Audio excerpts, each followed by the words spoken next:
다니엘 2장. 느부갓네살이 왕이 돼 다스린 지 2년이 됐습니다. 하루는 느부갓네살이 꿈을 꾸고서 마음이 답답하고 불편해 잠을 잘 수가 없었습니다. 왕은 자기 꿈을 해몽해 줄 마법사들과 주술사와 점쟁이와 바벨론의 점성술사를 부르라고 명령했습니다. 그러자 그들이 왕 앞에 와서 섰습니다.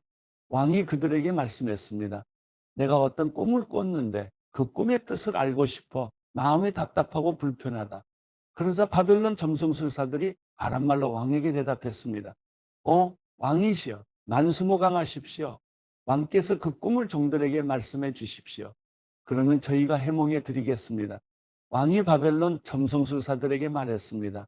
내가 확실하게 명령한다. 만약 너희가 내 꿈의 내용과 해몽을 내게 말해 알려주지 않으면 너희 몸을 칼로 토막내고 너희 집도 부숴 거름 더미를 만들 것이다.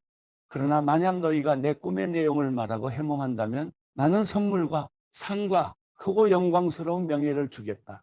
그러니 그 꿈과 해몽을 한꺼번에 말해보라. 그들이 다시 대답했습니다. 왕이시여, 그 꿈을 종들에게 말씀해 주십시오. 그러면 저희가 해몽을 해드리겠습니다. 그러자 왕이 말했습니다. 내가 확실히 알았다. 내가 내린 명령을 듣고서 너희가 시간을 끌려고 하는구나. 만약 내 꿈을 너희가 말하지 못한다면 너희는 모두 같은 벌을 받을 것이다. 너희가 시간이 지나 상황이 바뀌기를 기다리면서 내 앞에서 거짓말과 터무니없는 말로 꾸며 말하려는 것 아니냐. 어서 그 꿈을 내게 말해보라. 그러면 너희가 해몽도 할 수 있음을 내가 알 것이다. 바벨론 점성술사들이 왕에게 대답했습니다. 왕께서 물으시는 것을 말씀드릴 사람은 이 세상에 아무도 없습니다. 아무리 위대하고 강한 왕이었다 해도 마법사나 주술사나 바벨론 점성술사에게 그렇게 물어본 왕은 아무도 없었습니다. 왕께서는 너무 어려운 일을 물으시는 것입니다. 인간 세계에 살지 않고 다른 세계에 사는 신이어야만 왕께 그것을 알려드릴 수 있을 것입니다. 이 말을 듣고 왕은 크게 화를 냈습니다. 그는 바벨론의 모든 지혜자들을 죽이라고 명령했습니다. 그 명령이 내려져서 지혜자들이 다 죽게 됐습니다. 사람들은 다니엘과 그 친구들도 죽이려고 찾았습니다.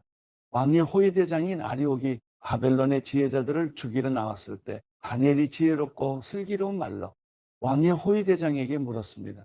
왕의 명령이 어찌 이렇게 급합니까? 아리옥은 다니엘에게 이 일에 대해 말해 주었습니다. 다니엘은 왕에게 가서 시간을 주면 자기가 왕에게 해몽해 주겠다고 말했습니다. 그러고 나서 다니엘은 집으로 돌아와서 친구인 하나냐, 미사엘, 아사랴에게 이 일을 알렸습니다. 다니엘은 친구들에게 그와 친구들이 바벨론의 다른 지혜자들과 함께 죽임을 당하지 않도록 이 알 수 없는 문제를 앞에 놓고 하늘에 계신 하나님께 기도하자고 했습니다. 그날 밤 다니엘은 자기에게 나타난 환상을 보고 그 비밀을 알았습니다. 다니엘은 하늘의 하나님을 찬양했습니다. 다니엘이 이렇게 찬송하며 말했습니다. 지혜와 능력이 하나님의 것이니 하나님의 이름을 영원토록 찬양하라. 그분은 시간과 계절을 바꾸시고 왕을 쫓아내기도 하시고 세우기도 하시며 지혜자들에게 지혜를 더해 주시고 총명한 사람들에게 지식을 더해 주신다. 그분은 깊숙이 숨겨진 일을 드러내시고 어둠 속에 감춰진 것을 아신다. 또 그분에게는 빛이 함께한다. 내 조상의 하나님이여, 주께서 내게 지혜와 능력을 주시고 우리가 주께 여쭈어 본 것을 내게 알려주셨습니다. 주께서 왕에 관한 일을 내게 알려주셨으니 주께 감사와 찬양을 드립니다. 그런 다음 다니엘은 아리옥에게 갔습니다. 아리옥은 왕의 명령을 받아 바벨론의 모든 지혜자들을 죽이라고 임명된 사람이었습니다. 그가 아리옥에게 말했습니다. 바벨론의 지혜자들을 죽이지 마십시오. 나를 왕 앞에 데려가면 내가 왕께 해몽해 드리겠습니다. 아리옥은 다니엘을 당장 왕에게 데려가서 말했습니다. 유다에서 온 포로들 가운데 왕께 해몽해 드리겠다는 사람이 있습니다. 왕이 다니엘, 곧 벨드사살에게 물었습니다. 내가 무슨 꿈을 꿨는지 말하고 그것을 해몽할 수 있느냐? 다니엘이 왕 앞에서 대답했습니다. 왕께서 물으신 왕의 꿈에 대해서는 지혜자도 마법사도 주술사도 점성술사도 결코 대답할 수 없습니다. 오직 하늘에 계신 하나님만이 그 비밀을 드러내실 수 있는 분입니다. 하나님께서 느부갓네살 왕에게 일어날 일을 제게 알려주셨습니다. 왕이 꾸신 꿈, 곧 왕이 침대에 누워있을 때 머릿속에 나타난 환상은 이렇습니다. 왕이여, 왕께서는 침대에 누워 마음속으로 앞으로의 일들을 생각하고 계셨습니다. 그때 비밀을 밝히시는 하나님께서 앞으로 일어날 일을 왕께 알려주셨습니다. 제게 왕의 꿈의 비밀을 알려주신 것은 제가 다른 사람들보다 더 지혜가 많기 때문이 아닙니다. 왕께 그 꿈의 뜻을 알려드려서 왕께서 마음속으로 생각하던 것을 왕께 알게 하려는 것입니다. 왕이여! 왕께서는 어떤 커다란 신상을 보셨습니다. 왕 앞에 빛이 찬란한 신상이 서 있었는데 그 모습이 무시무시했습니다. 신상의 머리는 순금이고 가슴과 팔은 은이며 배와 허벅지는 청동이며 종아리는 쇠며 발은 쇠와 진흙이 절반씩 섞여 있었습니다.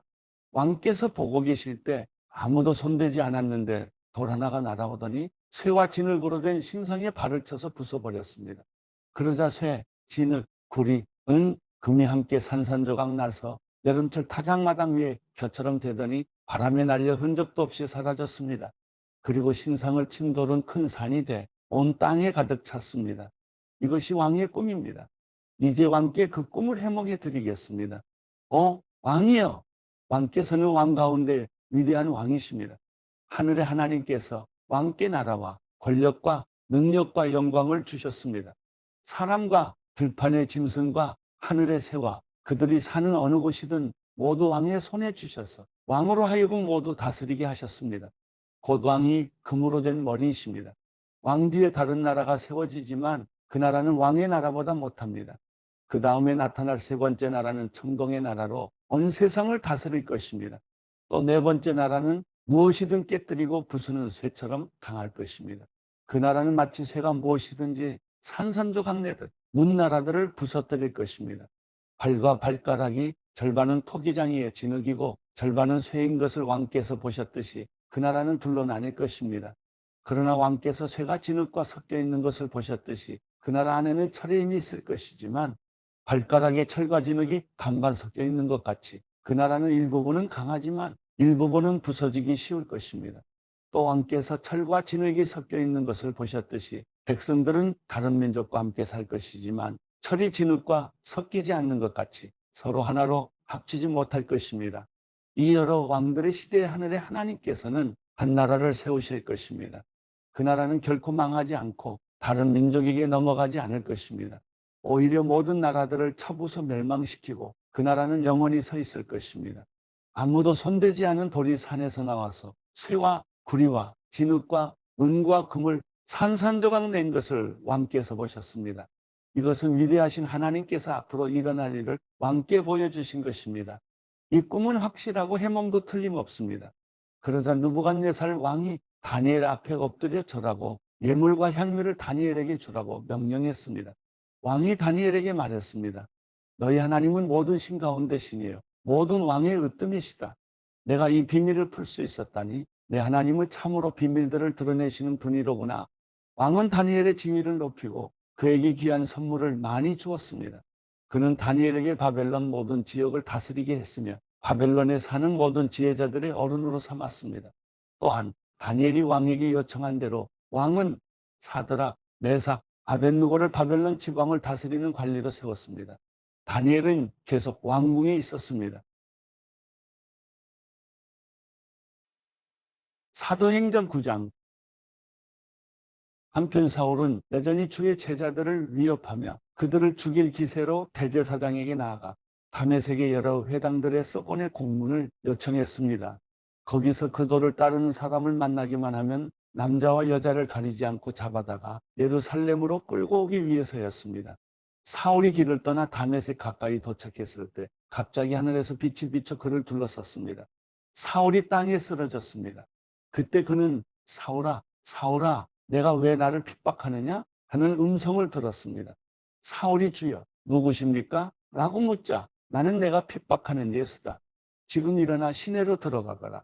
내가 해야 할 일을 일러줄 사람이 있을 것이다 라고 대답하셨습니다. 사울과 함께 가던 사람들은 소리만 들리고 아무도 보이지 않아 아무 말도 못하고 멍하니 그곳에 서 있었습니다.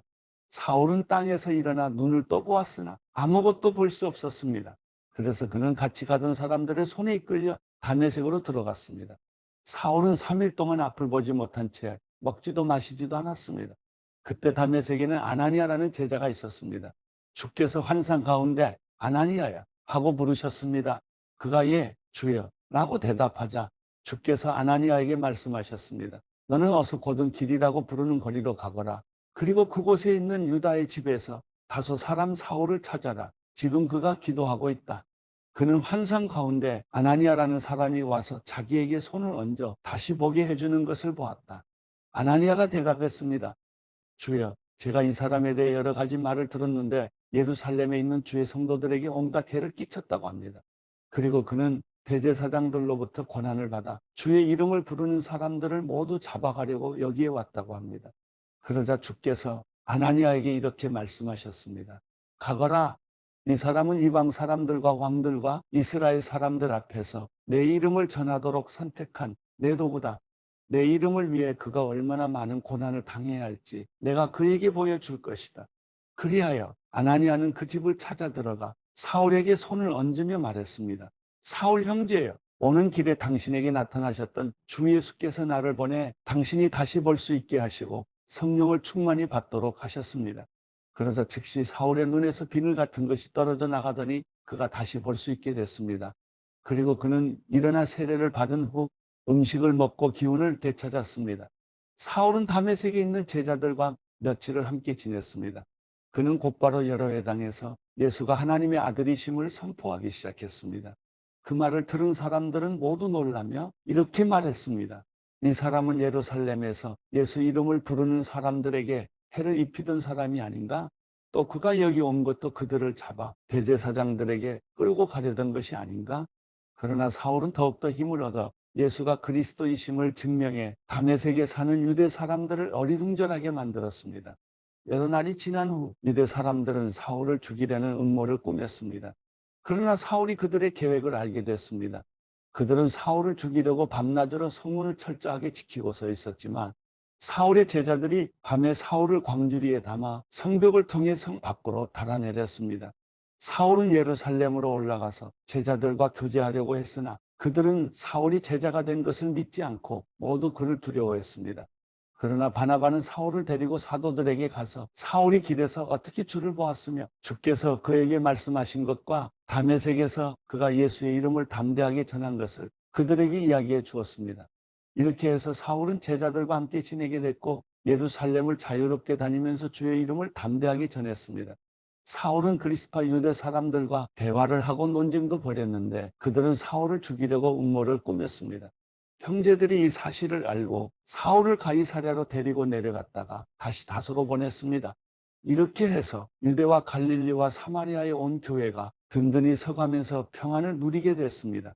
그리고 교회는 주를 두려워하고 성령의 위로를 받으면서 그 수가 점점 더 늘어갔습니다. 한편 베드로는 여러 지역을 두루 다니다 루다에 사는 성도들을 방문하게 됐습니다. 거기서 에니아라는 사람을 만났는데 그는 중풍에 걸려 침대에 누워 있은 지 벌써 8년이나 됐습니다. 베드로가 그에게 에니아여, 예수 그리스도께서 그대를 고치실 것이요 일어나 자리를 정돈하시오. 그러자 곧 에니아가 일어났습니다. 루다와 사론에 살고 있던 모든 사람들이 그를 보고 주께로 돌아왔습니다. 요바에는 다비다라고 부르는 여제자가 있었는데 그리스 말로는 도르가입니다. 그녀는 언제나 선한 일을 하고 가난한 사람들을 도왔습니다. 그 무렵 다비다가 병들어 죽게 되자 그 시신을 씻어 다락방에 두었습니다. 루다는 요바에서 가까운 거리인데 제자들은 베드로가 루다에 있다는 소식을 듣고 두 사람을 베드로에게 보내 속히 와달라고 간청했습니다. 그래서 베드로는 일어나 그들과 함께 갔습니다. 그가 요바에 도착하자 사람들이 다락방으로 안내했습니다. 모든 과부들이 베드로를 둘러서서 울며 다비다가 살아있을 때 만든 속옷과 겉옷을 보여주었습니다. 베드로는 사람들을 모두 방에서 내보낸 후 무릎을 꿇고 기도했습니다. 그러고는 시신을 향해 몸을 돌려 다비다야 일어나거라 명령하자 다비다가 눈을 뜨고 베드로를 보며 일어나 앉았습니다. 베드로는 손을 내밀어 그 여인의 손을 잡아 일으켜 세우고 성도들과 과부들을 불러 다비다가 살아난 것을 보여주었습니다. 이 일이 온 요바에 알려지면서 많은 사람들이 주를 믿게 됐습니다. 베드로는 요바에서 여러 날 동안 가죽 제품을 만드는 시몬의 집에 머물렀습니다. 사도행전 10장. 가이사랴에 고넬료라는 사람이 있었는데 그는 이탈리아 부대라는 로마 군대의 백부장이었습니다. 고넬료와 그 집안 사람들은 모두 경건하고 하나님을 경외하는 사람들이었습니다. 고넬료는 가난한 사람들에게 아낌없이 나눠 주었고 항상 하나님께 기도했습니다. 어느 날 오후 3시쯤 고넬료가 환상을 보았습니다. 하나님의 천사를 분명히 본 것입니다. 천사가 그에게 와서 고넬료야라고 부르는 것이었습니다. 고넬료가 천사를 쳐다보고 주님, 무슨 일입니까? 라고 물었습니다. 천사가 대답했습니다. 내 기도와 내가 가난한 사람들에게 준 선물이 하나님 앞에 기억되는 제물로 올려졌다. 지금 사람들을 옆바로 보내 베드로라고도 하는 시몬을 데리고 오너라. 그가 지금 가죽 제품을 만드는 시몬의 집에 함께 머물고 있는데 그 집은 바닷가에 있다. 천사가 말을 전하고 떠나자 고넬료는 2명의 하인과 경건한 병사 1명을 불렀습니다. 고넬료는 그들에게 자초지종을 설명하고 옆바로 보냈습니다. 이튿날 낮 12시쯤 그들이 여행을 계속하다가 욥바에 가까이 왔을 즈음 베드로는 지붕에 올라가 기도하려던 참이었습니다. 그는 배가 고파 뭔가 좀 먹었으면 했는데 음식이 준비되고 있는 동안 환상을 보게 됐습니다. 하늘이 열리고 큰 보자기 같은 것이 내 귀퉁이가 묶여 땅으로 내려오는 것이었습니다. 그 안에는 온갖 종류의 네 발 가진 짐승들과 땅에 기어다니는 것들과 공중의 새들이 들어있었습니다. 그때 베드로야 일어나 잡아먹어라 하는 음성이 베드로에게 들렸습니다. 베드로는 말도 안 됩니다. 주님, 저는 불결하고 더러운 음식은 먹어본 적이 없습니다. 라고 대꾸했습니다. 그러자 하나님께서 깨끗하게 하신 것을 불결하다고 하지 마라 하는 음성이 2번째로 들렸습니다. 이런 일이 3번 일어나더니 곧 그 보자기는 다시 하늘로 올라갔습니다. 베드로가 이 환상이 무슨 뜻인지 궁금해하는 동안 고넬료가 보낸 사람들이 시몬의 집을 찾아와 문 앞에 서 있었습니다. 그들은 큰 소리로 베드로라고 하는 시몬이 여기 묵고 있습니까? 하고 물었습니다. 베드로가 아직 환상에 대해 생각하고 있을 그때 성령께서 말씀하셨습니다. 시몬아, 3사람이 너를 찾아왔다. 그러니 일어나 아래로 내려가 보아라. 그리고 주저하지 말고 그들과 함께 가거라. 내가 그들을 보냈기 때문이다. 베드로는 내려가서 그 사람들에게 말했습니다. 내가 당신들이 찾고 있는 그 사람입니다만 무슨 일로 오셨습니까? 그러자 그 사람들이 대답했습니다. 저희는 고넬료 백부장이 보내서 왔습니다. 고넬료는 의인이요. 하나님을 경외하는 분이시며 온 유대 사람들에게도 존경받는 분이십니다. 한 거룩한 천사가 고넬료에게 나타나 당신을 집으로 모셔와 당신이 하는 말을 들으라고 했습니다. 그러자 베드로는 그 사람들을 맞아들여 그 집에 묵게 했습니다. 다음 날 베드로는 그들과 함께 길을 떠났습니다. 욥바에서 온 형제들 몇 사람도 동행하게 됐습니다. 이튿날 그는 가이사랴에 도착했습니다. 고넬료는 친척들과 가까운 친구들을 불러놓고 기다리고 있었습니다.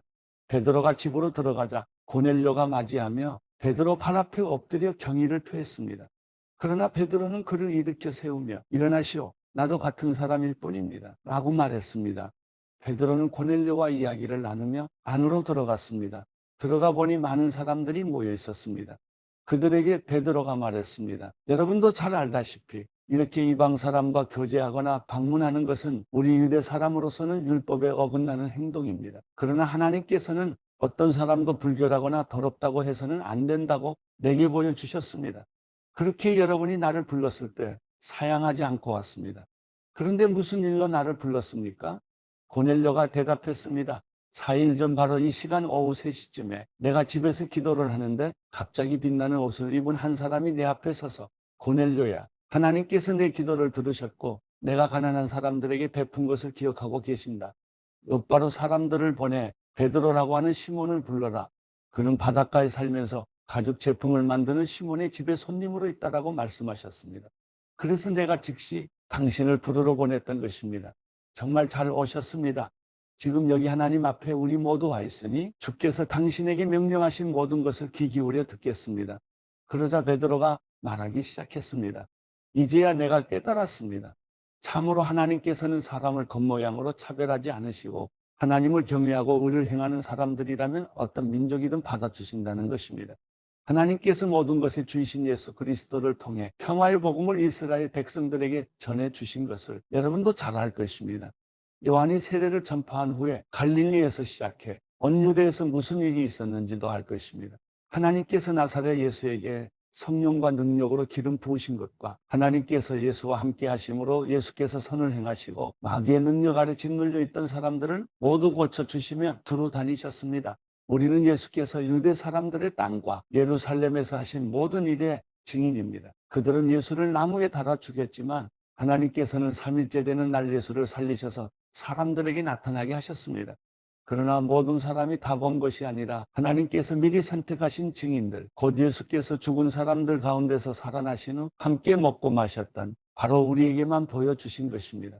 예수께서는 우리에게 사람들에게 말씀을 전파하라고 명하셨습니다. 살아있는 사람과 죽은 사람의 심판자로, 그리고 하나님께서 세우신 이가 바로 자기임을 증언하라고 하셨습니다. 모든 예언자들도 예수를 믿는 모든 사람은 그 이름으로 죄 용서를 받게 된다고 증언했습니다. 베드로가 이렇게 말하고 있을 때 말씀을 듣고 있던 모든 사람에게 성령이 내려왔습니다. 베드로와 함께 온 할례 받은 신자들은 성령의 은사를 이방 사람들에게까지 부어주시는 것을 보고 깜짝 놀랐습니다. 사람들이 방언으로 말하고 하나님을 찬양하는 소리가 들렸던 것입니다. 그때 베드로가 말했습니다. 이 사람들도 우리와 마찬가지로 성령을 받았으니 물로 세례 주는 것을 누가 막을 수 있겠습니까? 그래서 베드로는 그들에게 예수 그리스도의 이름으로 세례를 받으라고 명했습니다. 그 후 그들은 베드로에게 자기들과 함께 며칠 더 머물다 갈 것을 간청했습니다.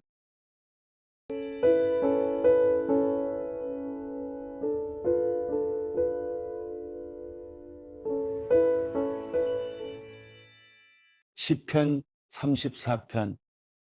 내가 항상 여호와를 찬양하겠습니다. 내 입에서 그분을 찬양하는 것이 끊이지 않을 것입니다. 내 영혼이 여호와를 자랑할 것이니 겸손한 사람들이 듣고 기뻐할 것입니다. 오, 나와 함께 여호와께 영광을 돌립시다. 우리 함께 그분의 이름을 높입시다. 내가 여호와를 찾으니 그분이 내게 응답하셨고 내 모든 두려움에서 나를 건져내셨습니다. 주를 바라보는 사람들은 밝게 빛났고 그 얼굴이 결코 수치로 얼룩지지 않았습니다. 이 불쌍한 사람이 부르짖으니 여호와께서 들으시고 그 모든 괴로움에서 구원하셨습니다. 여호와의 천사가 주를 경외하는 사람들을 둘러서 진을 치고 구원하십니다.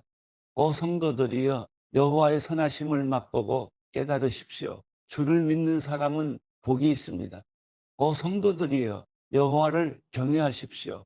여호와를 경외하는 사람들은 부족한 게 없을 것입니다. 젊은 사자들이라도 힘이 없고 굶주릴 수 있지만 여호와를 찾는 사람들은 좋은 것이 부족할 리 없습니다. 너희 자녀들아, 와서 내 말을 들으라. 내가 여호와를 경외하는 법을 가르쳐 줄 것이다. 생명을 사랑하는 사람이 누구겠는가? 장수를 누리며 좋은 것을 보려는 사람이 누구겠는가? 혀를 악에서 지키고 입술을 거짓에서 지키라. 악에서 떠나 선을 행하고 평화를 찾고 구하도록 하라. 여호와의 눈은 의인들에게 향해 있고 그 귀는 그 부르짖는 소리에 열려 있습니다. 여호와의 얼굴은 악을 행하는 사람들을 노려보시니 그들에 대한 기억조차 이 땅에서 끊어버리십니다. 의인들이 부르짖으면 여호와께서는 그 소리를 들으시고 그 모든 고난에서 그들을 건져내십니다. 여호와께서는 마음이 상한 사람들 곁에 계시고 뉘우치는 마음이 있는 사람들을 구원하십니다. 의인들은 고난이 많으나 여호와께서는 그 모든 고난에서 건져내십니다. 그분이 의인의 모든 뼈를 보호하시리니 그 뼈가 하나도 부러지지 않을 것입니다. 악은 악인들을 죽일 것이며 의인을 미워하는 사람들은 버림받을 것입니다. 여호와께서 그 종들의 영혼을 구원하시니 그분께 피하는 사람은 아무도 버림받지 않을 것입니다.